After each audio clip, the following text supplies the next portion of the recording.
Act 2, Scene 1, an opening place adjoining Capulet's garden. Enter Romeo. Can I go forward where my heart is here? Turn back, dull earth, and find thy centre out.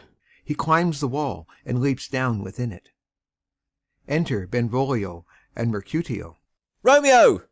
My cousin Romeo! He is wise, and on my life hath stolen him to bed. He ran this way and leapt this orchard wall. Call, good Mercutio. Nay, I'll conjure too. Romeo! Humours! Madman! Passion! Lover! Appear thou in the likeness of a sigh. Speak but one rhyme, and I am satisfied. Cry but ah me! Pronounce but love and dove. Speak to my gossip Venus one fair word, one nickname for her purblind son and heir, young auburn Cupid, that shot so trim when King Cophetua loved the bigger maid. He heareth not, he stirreth not, he moveth not. The ape is dead, and I must conjure him. I conjure thee, by Rosalie's bright eyes, by her high forehead and her scarlet lip, by her fine foot, straight leg, and quivering thigh, and the demesnes that there adjacent lie, that in thy likeness thou appear to us. And if he hear thee, thou wilt anger him. This cannot anger him. 'Twould anger him to raise a spirit in his mistress's circle of some strange nature, letting it there stand till she had laid it and conjured it down. That were some spite. My invocation is fair and honest, and in his mistress's name I conjure only but to raise up him. Come, he hath hid himself amongst these trees to be consorted with the humorous night. Blind is his love, and best befits the dark. If love be blind, love cannot hit the mark. Now will he sit under a medlar tree, and wish his mistress were that kind of fruit as maids call medlars when they laugh alone. Romeo, good night. I'll to my truckle bed. This field bed is too cold for me to sleep.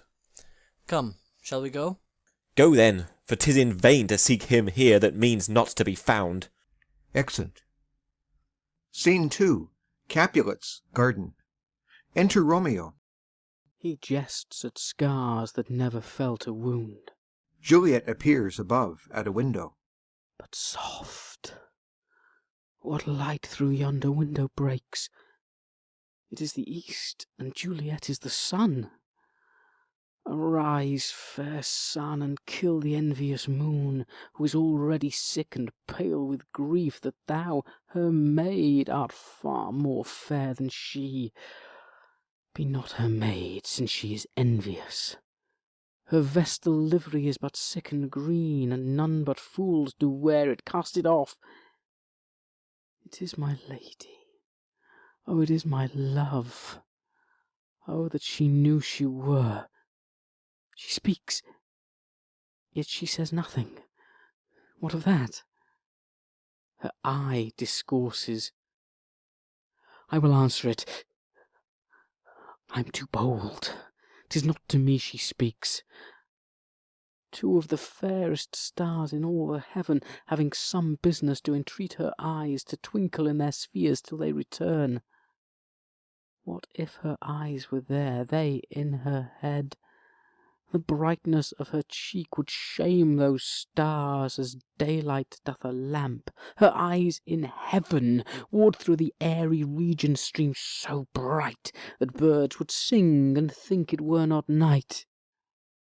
See how she leans her cheek upon her hand. Oh, that I were a glove upon that hand, that I might touch that cheek. Ah me! She speaks. Oh, speak again, bright angel, for thou art as glorious to this night being o'er my head, as is a winged messenger of heaven unto the white upturned wondering eyes of mortals that fall back to gaze on him when he bestrides the lazy pacing clouds and sails upon the bosom of the air. O Romeo, Romeo, wherefore art thou Romeo?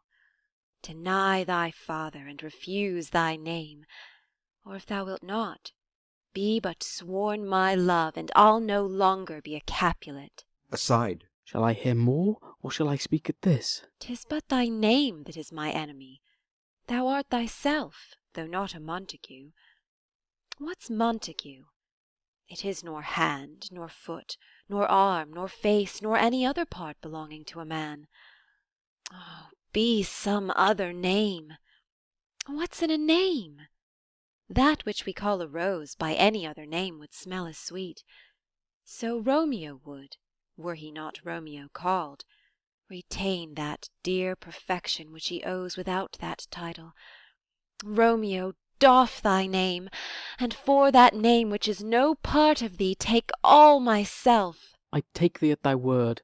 Call me but Love, and I'll be new baptized. Henceforth I never will be Romeo. What man art thou, that thus bescreened in night, so stumblest on my counsel? By a name I know not how to tell thee who I am. My name, dear saint, is hateful to myself, because it is an enemy to thee. Had I it written, I would tear the word. My ears have not yet drunk 100 words of that tongue's utterance, yet I know the sound. Art thou not Romeo and a Montague? Neither, fair saint, if either thee dislike. How camest thou hither? Tell me, and wherefore? The orchard walls are high and hard to climb, and the place death, considering who thou art, if any of my kinsmen find thee here. With love's light wings do I o'erperch these walls, for stony limits cannot hold love out, and what love can do that dares love attempt. Therefore thy kinsmen are no let to me. If they do see thee, they will murder thee. Alack, there lies more peril in thine eye than 20 of their swords. Look thou but sweet, and I am proof against their enmity. I would not for the world they saw thee here. I have night's cloak to hide me from their sight. And but thou love me, let them find me here. My life were better ended by their hate than death prorogued wanting of thy love. By whose direction foundst thou out this place? By love, that first did prompt me to inquire. He lent me counsel, and I lent him eyes. I am no pilot, yet wert thou as far as that vast shore washed with the furthest sea, I would adventure for such merchandise. Thou knowest the mask of night is on my face, else would a maiden blush bepaint my cheek for that which thou hast heard me speak to-night. Fain would I dwell on form, fain deny what I have spoke. But farewell compliment. Dost thou love me? I know thou wilt say aye, and I will take thy word. Yet if thou swear'st, thou mayst prove false. At lovers' perjuries they say Jove laughs. O gentle Romeo, if thou dost love, pronounce it faithfully.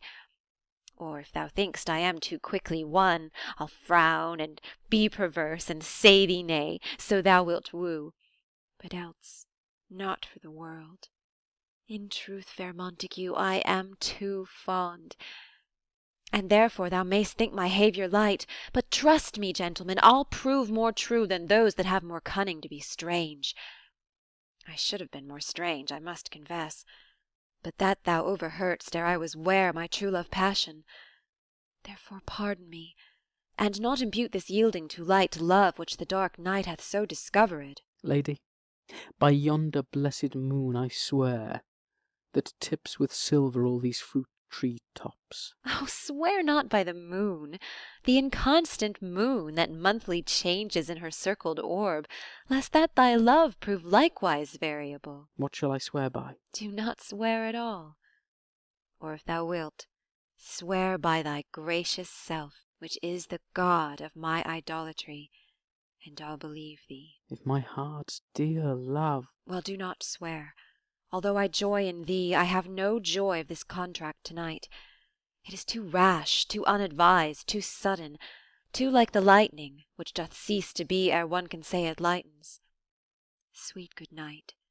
This bud of love by summer's ripening breath may prove a beauteous flower when next we meet. Good night, good night. As sweet repose and rest come to thy heart as that within my breast. Oh, wilt thou leave me so unsatisfied? What satisfaction canst thou have to-night? The exchange of thy love's faithful vow for mine. I gave thee mine before thou didst request it. And yet I would it were to give again. Wouldst thou withdraw it? What purpose, love? But to be frank, and give it thee again. And yet I wish but for the thing I have. My bounty is as boundless as the sea, my love as deep. The more I give to thee, the more I have, for both are infinite. I hear some noise within.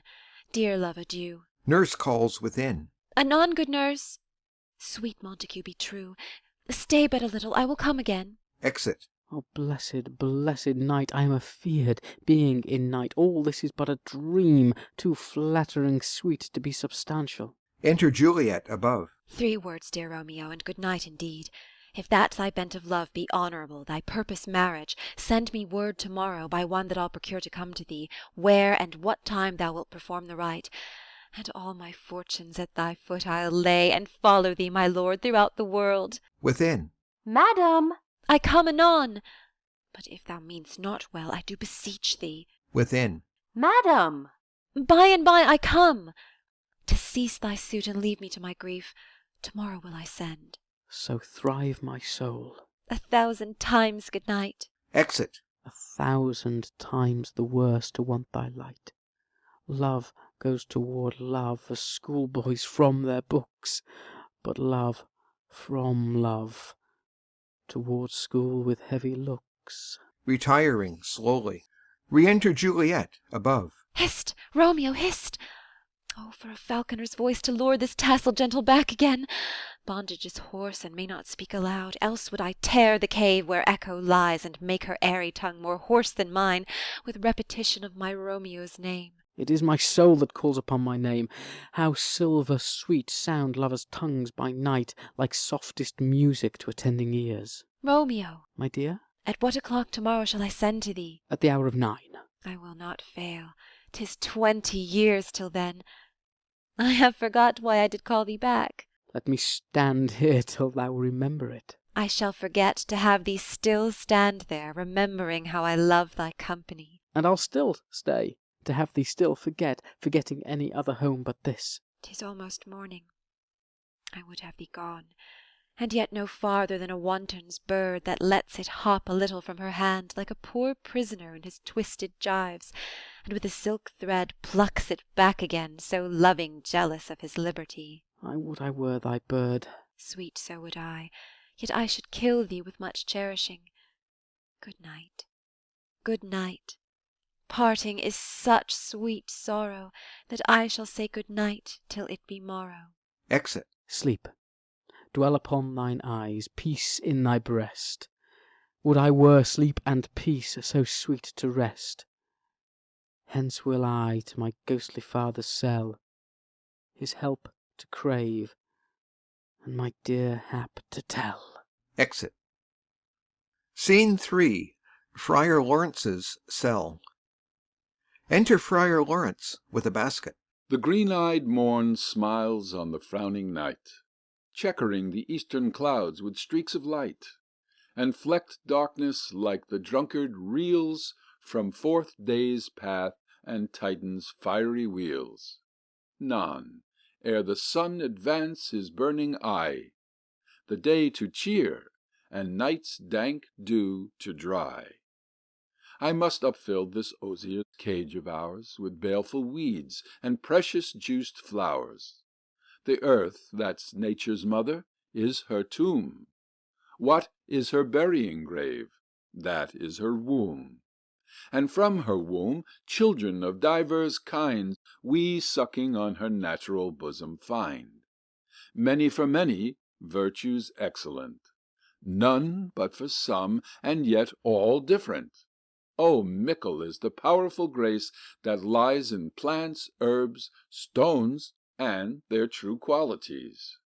For naught so vile that on the earth doth live, but to the earth some special good doth give, nor aught so good, but strained from that fair use, revolts from true birth, stumbling on abuse.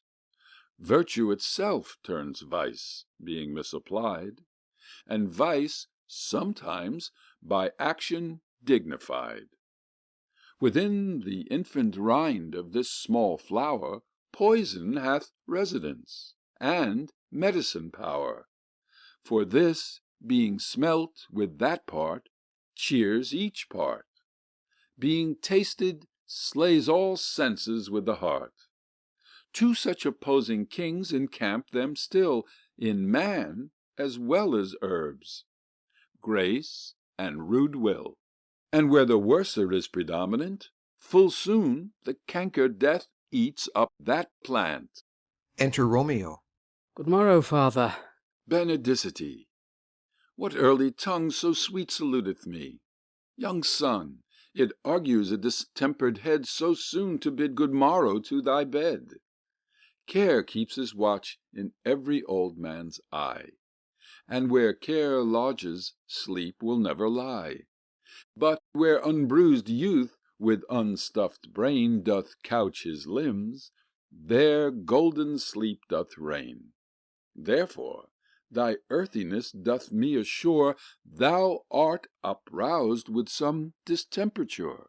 Or, if not so, then here I hit it right. Our Romeo hath not been to bed to-night.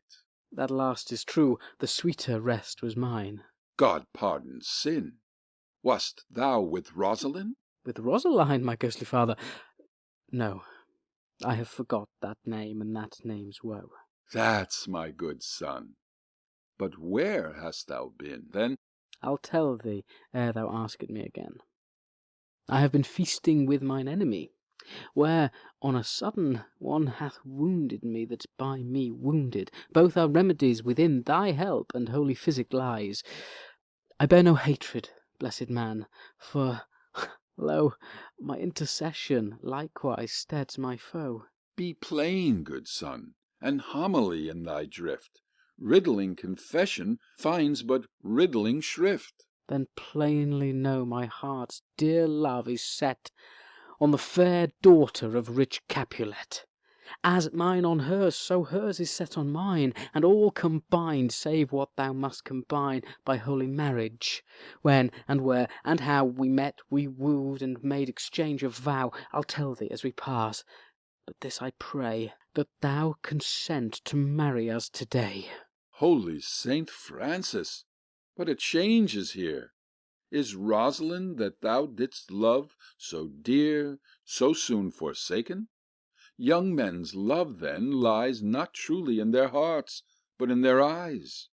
Jesu Maria, what a deal of brine hath washed thy sallow cheeks for Rosaline! How much salt water thrown away in waste, to season love that doth not taste! The sun not yet thy sighs from heaven clears, the old groans ring yet in mine ancient ears. Lo, here upon thy cheek the stain doth sit of an old tear that is not washed off yet. If e'er thou wast thyself, and these woes thine, thou and these woes were all for Rosaline. And art thou changed? Pronounce these sentences, then. Women may fall where there's no strength in men.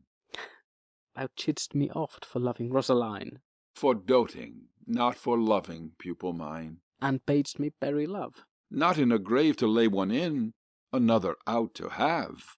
I pray thee chide not. She whom I love now doth grace for grace and love for love allow. The other did not so. Oh, she knew well. Thy love did read by rote, that could not spell. But come, young waverer, come go with me. In one respect I thy assistant be, for this alliance may so happy prove, to turn our household's rancour to pure love. Oh, let us hence, I stand on sudden haste. Wisely and slow. They stumble that run fast. Exeunt. Scene 4. A street. Enter Benvolio and Mercutio. Where the devil should this Romeo be? Came he not home to-night? Not to his father's. I spoke with his man. Ah, that same pale, hard-hearted wench, that Rosaline, torments him so that he will sure run mad. Tybalt, the kinsman of old Capulet, hath sent a letter to his father's house. A challenge, on my life. Romeo will answer it. Any man that can write may answer a letter. Nay, he will answer the letter's master how he dares, being dead. Alas, poor Romeo, he is already dead, stabbed with a white wench's black eye, shot through the ear with a love song, the very pin of his heart cleft with the blind bow-boy's butt shaft. And is he a man to encounter Tybalt? Why, what is Tybalt? More than a prince of cats, I can tell you. Oh, he's the courageous captain of compliments. He fights as you sing prick song, keeps time, distance, and proportion. Rests me his minim rest, 1, 2, and the third in your bosom. The very butcher of a silk button, a duellist,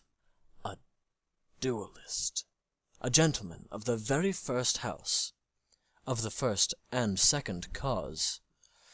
Ah, the immortal passado, the punto reverso, the hay. The what?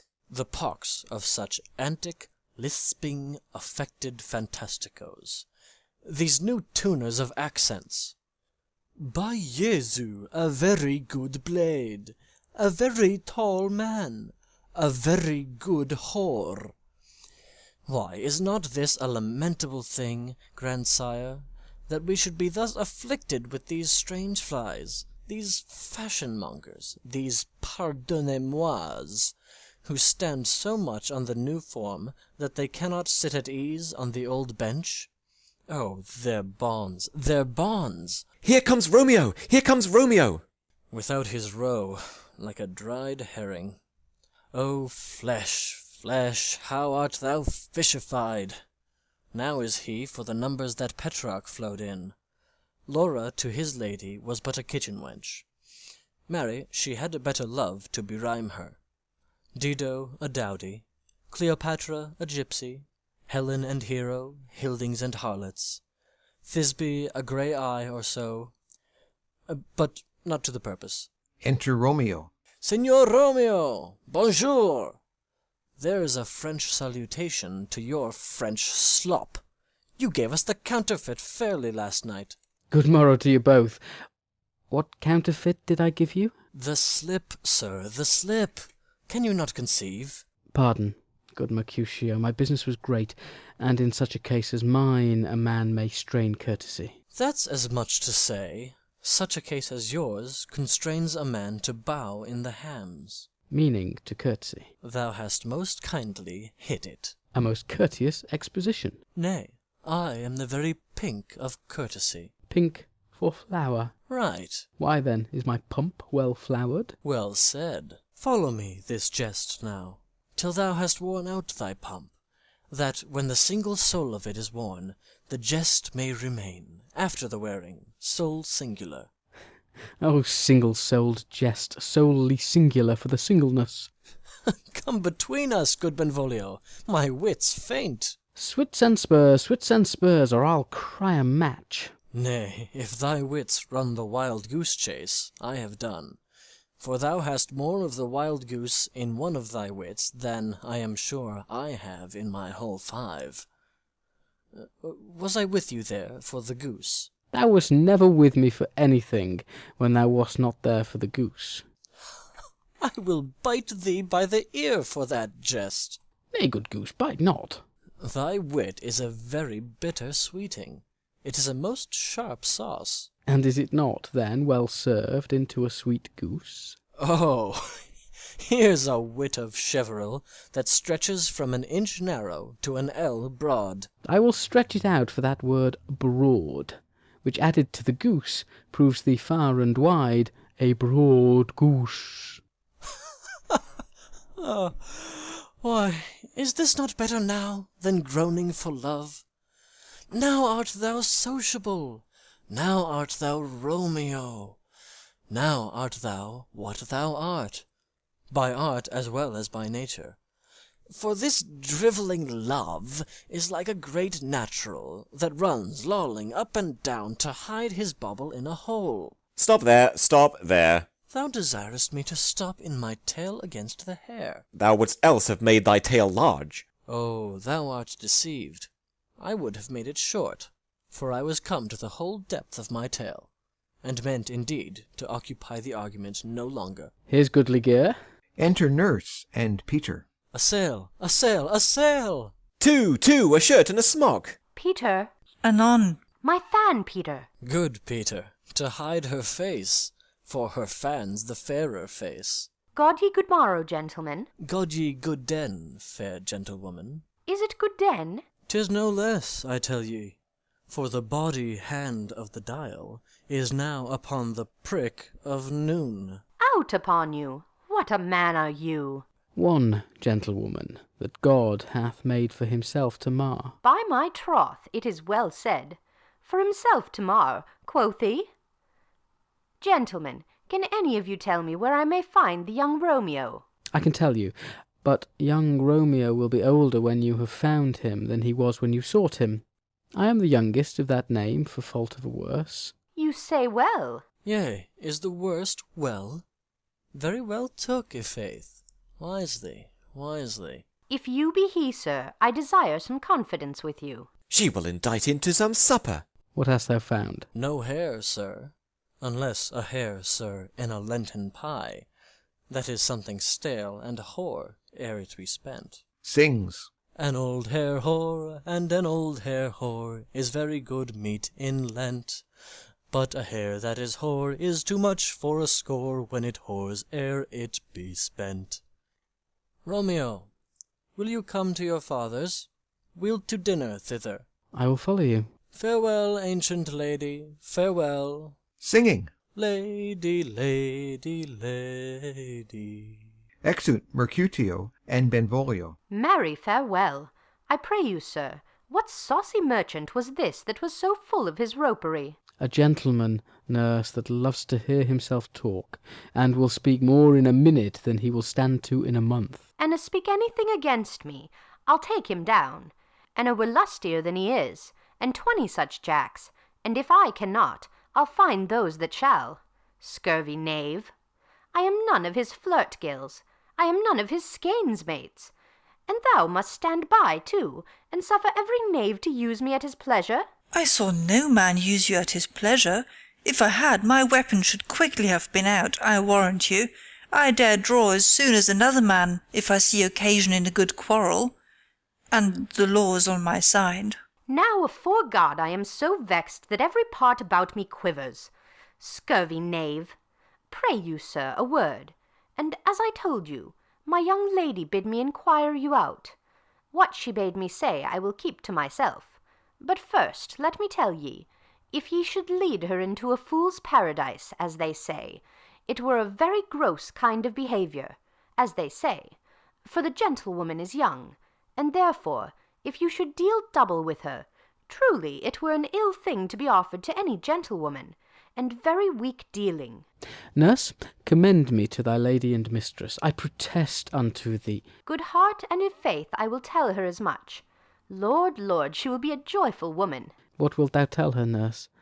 Thou dost not mark me. I will tell her, sir, that you do protest, which, as I take it, is a gentlemanlike offer. Bid her devise some means to come to shrift this afternoon, and there she shall at Friar Laurence's cell be shrived and married. Here is for thy pains. No, truly, sir, not a penny. Go to, I say you shall. This afternoon, sir. Well, she shall be there. And stay, good nurse, behind the abbey wall. Within this hour my man shall be with thee, and bring thee cords made like a tackled stair, which to the high top-gallant of my joy must be my convoy in the secret night. Farewell. Be trusty, and I'll quit thy pains. Farewell. Commend me to thy mistress. Now God in heaven bless thee. Hark you, sir. What sayst thou, my dear nurse? Is your man secret? Did you ne'er hear say, two may keep counsel, putting one away? I warrant thee, my man's as true as steel. Well, sir, my mistress is the sweetest lady. Lord, Lord, when 'twas a little prating thing. Oh, there's a nobleman in town, one Paris, that would fain lay knife aboard, but she, good soul, had as lief see a toad, a very toad, as see him. I anger her sometimes, and tell her that Paris is the proper man. But I'll warrant you, when I say so, She looks as pale as any clout in the versal world. Doth not Rosemary and Romeo both begin with a letter? Ay, nurse, what of that? Both with an R? Ah, mocker! What's the dog's name? R is for the dog. No, I know it begins with some other letter. And she hath the prettiest sententious of it, of you and Rosemary, that it would do you good to hear it. Commend me to thy lady. Ay, 1,000 times. Exit Romeo. Peter! Anon? Peter, take my fan, and go before. Exit. Scene 5. Capulet's garden. Enter Juliet. The clock struck 9 when I did send the nurse. In half an hour she promised to return. Perchance she cannot meet him. That's not so. Oh, she is lame. Love's herald should be thoughts, which 10 times faster glide than the sun's beams, driving back shadows over lowering hills. Therefore do nimble pinioned doves draw love, and therefore hath the wind-swift Cupid's wings. Now is the sun upon the high-most hill of this day's journey, and from 9 till 12 is 3 long hours, yet she is not come. Had she affections and warm youthful blood, she'd be as swift in motion as a ball. My words would bandy her to my sweet love, and his to me. But old folks, many fain as they were dead, unwieldy, slow, heavy, and pale as lead. Oh God, she comes! Enter Nurse and Peter. Oh, honey nurse, what news? Hast thou met with him? Send thy man away. Peter, stay at the gate. Exit Peter. Now, good, sweet nurse. O Lord, why look'st thou sad? Though news be sad, yet tell them merrily. If good, thou shamest the music of sweet news by playing it to me with so sour a face. I am a-weary. Give me leave awhile. Fie, how my bones ache. What a jaunt have I had! I would thou hadst my bones, and I thy news. Nay, come, I pray thee, speak, good, good nurse, speak. Jesu, what haste! Can you not stay a while? Do you not see that I am out of breath? How art thou out of breath, when thou hast breath to say to me that thou art out of breath? The excuse that thou dost make in this delay is longer than the tale thou dost excuse. Is thy news good or bad? Answer to that. Say either, and I'll stay the circumstance. Let me be satisfied. Is't good or bad? Well, you have made a simple choice. You know not how to choose a man. Romeo. No, not he. Though his face be better than any man's, yet his leg excels all men's. And for a hand, and a foot, and a body, though they be not to be talked on, yet they are past compare. He is not the flower of courtesy, but I'll warrant him as gentle as a lamb. Go thy ways, wench, serve God. What, have you dined at home? No, no, but all this did I know before. What says he of our marriage? What of that? Lord, how my head aches! What a head have I! It beats as if it would fall in 20 pieces. My back at the other side, oh, my back, my back! Beshrew your heart for sending me about to catch my death with jouncing up and down. I'faith, I am sorry that thou art not well. Sweet, sweet, sweet nurse, tell me, what says my love? Your love says, like an honest gentleman, and a courteous, and a kind, and a handsome, and I warrant a virtuous. Where is your mother? Where is my mother? Why, she is within. Where should she be? How oddly thou repliest! Your love says, like an honest gentleman, where is your mother? Oh, God's lady dear, are you so hot? Marry, come up, I trow. Is this the poultice for my aching bones? Henceforward do your messages yourself. Here's such a coil. Come, what says Romeo? Have you got leave to go to shrift to-day? I have. Then hie you hence to Friar Laurence's cell. There stays a husband to make you a wife. Now comes the wanton blood up in your cheeks. They'll be in scarlet straight at any news. Hie you to church. I must another way to fetch a ladder, by the which your love must climb a bird's nest soon when it is dark. I am the drudge, and toil in your delight, but you shall bear the burden soon at night. Go, I'll to dinner. Hie you to the cell. Hie to high fortune, honest nurse, farewell. Exeunt. Scene 6. Friar Laurence's cell. Enter Friar Laurence and Romeo. So smile the heavens upon this holy act, that after hours with sorrow chide us not. Amen, amen. But come, what sorrow can, it cannot countervail the exchange of joy that one short minute gives me in her sight. Do thou but close our hands with holy words, then love-devouring death do what he dare. It is enough I may but call her mine. These violent delights have violent ends, and in their triumph die, like fire and powder, which, as they kiss, consume. The sweetest honey is loathsome in his own deliciousness, and in the taste confounds the appetite. Therefore love moderately, long love doth so. Too swift arrives as tardy as too slow. Here comes the lady. Oh, so light of foot will ne'er wear out the everlasting flint. A lover may bestride the gossamer that idles in the wanton summer air, and yet not fall. So light is vanity. Enter Juliet. Good even to my ghostly confessor. Romeo shall thank thee, daughter, for us both. As much to him, else is his thanks too much. Ah, Juliet, if the measure of thy joy be heaped like mine, and that thy skill be more to blazon it, then sweeten with thy breath this neighbour air, and let rich music's tongue unfold the imagined happiness that both receive in either by this dear encounter. Conceit, more rich in matter than in words, brags of his substance, not of ornament. They are but beggars that can count their worth. But my true love is grown to such excess, I cannot sum up sum of half my wealth. Come, come with me, and we will make short work. For by your leaves you shall not stay alone till Holy Church incorporate two in one. Exeunt. End of Act 2.